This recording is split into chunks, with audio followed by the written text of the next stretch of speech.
Chapter 9. Mr. Sesseman takes Heidi's part. A few days after these events, there was great commotion and much running up and down stairs in Mr. Sesseman's house. The master had just returned, and Sebastian and Tinette were busy carrying up one package after another from the carriage, for Mr. Sesseman always brought back a lot of pretty things for his home. He himself had not waited to do anything before going in to see his daughter. Heidi was sitting beside her, for it was late afternoon, when the two were always together. Father and daughter greeted each other with warm affection, for they were deeply attached to one another. Then he held out his hand to Heidi, who had stolen away into the corner, and said kindly to her, "And this is our little Swiss girl. Come and shake hands with me. That's right. Now, tell me, are you and Clara good friends with one another, or do you get angry and quarrel, and then cry and make it up, and then start quarrelling again on the next occasion?" "No, Clara is always kind to me," answered Heidi. "And Heidi," put in Clara quickly, "has not once tried to quarrel." "That's all right. I am glad to hear it," said her father, as he rose from his chair. "But you must excuse me, Clara, for I have had nothing to eat all day. Afterwards, I will show you all the things I have brought home with me." He found Miss Rottermyer in the dining room, and when he had taken his place, she sat down opposite to him, looking so gloomy that he turned to her and said, "What is the matter?" "Mr. Sesseman," began the lady in a solemn voice, "we have been frightfully imposed upon." "Indeed? In what way?" asked Mr. Sesseman, as he went on calmly drinking his wine. "Well, I supposed I was getting a well-behaved and nicely brought-up little Swiss girl for Clara's companion. But I have been shockingly, disgracefully imposed upon." "But how? What is there shocking and disgraceful? I see nothing shocking in the child," remarked Mr. Sesseman quietly. "If you only knew the kind of people and animals she has brought into the house during your absence. The tutor can tell you more about that." "Animals? What am I to understand by animals, Miss Rottermyer?" "It is past understanding. The whole behaviour of the child would be past understanding, if it were not that at times she is evidently not in her right mind." At that moment the door opened, and the tutor was announced. "Ah, here is someone," exclaimed Mr. Sesseman, "who will help to clear up matters for me. Take a seat," he continued, as he held out his hand to the tutor. "And now, tell me, what is the matter with the child that has come to be a companion to my daughter?"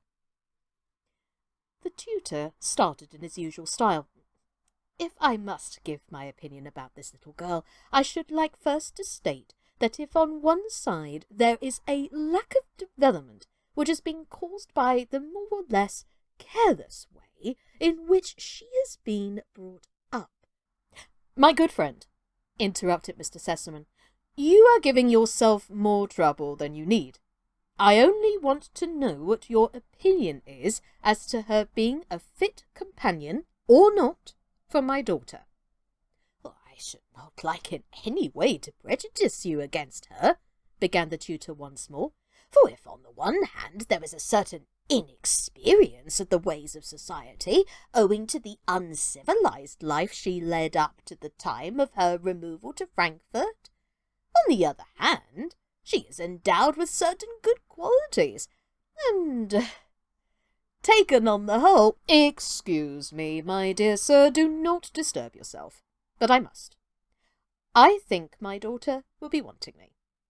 And with that Mr. Sesseman quickly left the room and went into the study to talk to Clara.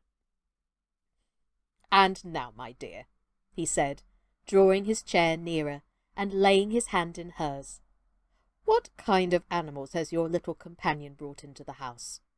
And why does Miss Rottermyer think that she is not always in her right mind?" Clara had no difficulty in answering. She told her father everything about the tortoise and the kittens, and explained to him what Heidi had said the day Miss Rottermyer had been put in such a fright. Mr. Sesseman laughed heartily at her recital. "So you do not want me to send the child home again?" he asked. "You are not tired of having her here?" "Oh, no, no!" Clara exclaimed. "Please do not send her away. Time has passed much more quickly since Heidi has been here, for something fresh happens every day, and it used to be so dull, and she has always so much to tell me." That evening, when Mr. Sesseman and Miss Rottermyer were alone, settling the household affairs, he informed her that he intended to keep Heidi, for his daughter liked her as a companion.